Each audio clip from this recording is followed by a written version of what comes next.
Vamos iniciar mais um capítulo do Evangelho de Marcos, capítulo 5.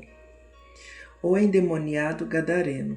E chegaram a outra banda do mar, a província dos Gadarenos, e saindo ele do barco, lhe saiu logo ao seu encontro, dos sepulcros, um homem com espírito imundo, o qual tinha sua morada nos sepulcros, e nem ainda com cadeias o podia alguém prender, porque tendo sido muitas vezes preso com grilhões e cadeias, as cadeias foram por ele feitas em pedaços, e os grilhões em migalhas, e ninguém o podia amansar. E andava sempre de dia e de noite, clamando pelos montes e pelos sepulcros, e ferindo-se com pedras. E quando viu Jesus ao longe, correu e adorou-o.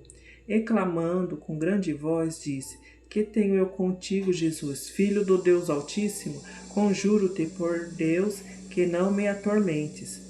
Porque lhe dizia: Sai deste homem, espírito imundo. E perguntou-lhe: Qual é o teu nome? E lhe respondeu, dizendo: Legião é o meu nome, porque somos muitos. E rogava-lhe muito que os não enviasse para fora daquela província. E andava ali, pastando no monte, uma grande manada de porcos. E todos aqueles demônios lhe rogaram, dizendo: Manda-nos para aqueles porcos, para que entremos neles. E Jesus logo lhe permitiu, e saindo aqueles espíritos imundos, entraram nos porcos, e a manada se precipitou por um despenhadeiro no mar. Eram quase 2.000, e afogaram-se no mar. E os que apacentavam os porcos fugiram, e os anunciaram na cidade e nos campos, e saíram muitos a ver o que era aquilo que tinha acontecido. E foram ter com Jesus, e viram o endemoniado, o que tivera a legião, assentado, vestido em perfeito juízo, e temeram. E os que ali tinham visto, contaram-lhes o que acontecera ao endemoniado, e acerca dos porcos, e começaram a rogar-lhes que saísse dos seus termos.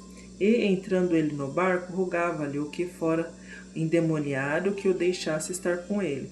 Jesus, porém, não lhe permitiu, mas disse-lhe: Vai para a tua casa, para os teus, e anuncia-lhes quão grandes coisas o Senhor te fez, e como teve misericórdia de ti. E ele foi, e começou a anunciar em Decápolis quão grandes coisas Jesus lhe fizera, e todos se maravilhavam. A filha de Jairo, a mulher que tinha um fluxo de sangue.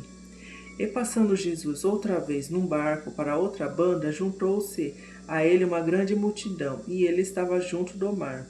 E eis que chegou um dos principais da sinagoga, por nome Jairo, e vendo-o, prostrou-se aos seus pés, e rogava-lhe muito, dizendo: Minha filha está moribunda, rogo-te que venhas e lhe impõe as mãos para que sare, e viva. E foi com ele. Seguia-o uma grande multidão que o apertava. E certa mulher que havia 12 anos tinha um fluxo de sangue, e havia padecido muito com muitos médicos e despendido tudo o quanto tinha, nada lhe aproveitando isso, antes indo a pior.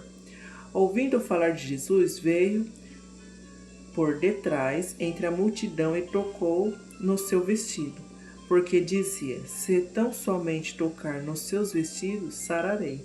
E logo se lhe secou a fonte do seu sangue, e sentiu no seu corpo estar curado daquele mal. E logo Jesus, conhecendo que a virtude de si mesmo saíra, voltou-se para a multidão, e disse: Quem tocou nos meus vestidos? E disseram-lhe os seus discípulos: Vês que a multidão te aperta, e dizes: Quem te tocou? E ele olhava em redor para ver o que isto fizera. Então a mulher, que sabia o que lhe tinha acontecido, temendo e tremendo, aproximou-se e prostrou-se diante dele, e disse-lhe toda a verdade. E ele lhe disse: Filha, a tua fé te salvou, vai em paz, e se curada deste teu mal. Estando ele ainda falando, chegaram alguns dos principais da sinagoga, a quem disseram: A tua filha está morta, para que enfadas mais o mestre? E Jesus, tendo ouvido essas palavras, disse ao principal da sinagoga: Não temas, crê somente. E não permitiu que alguém o seguisse, a não ser Pedro e Tiago e João, irmão de Tiago. E, tendo chegado à casa dos principais da sinagoga, viu o alvoroço e os que choravam muito e pranteavam. E entrando, disse-lhe: Por que vos alvoroçais e chorais? A menina não está morta, mas dorme.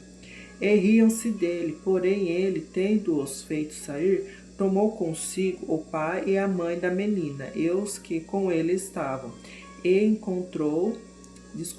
entrou onde a menina estava deitada.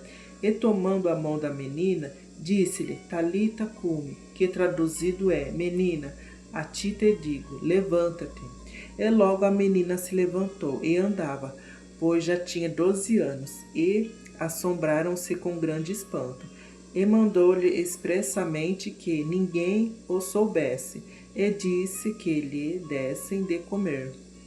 Glória a Deus, mais um capítulo.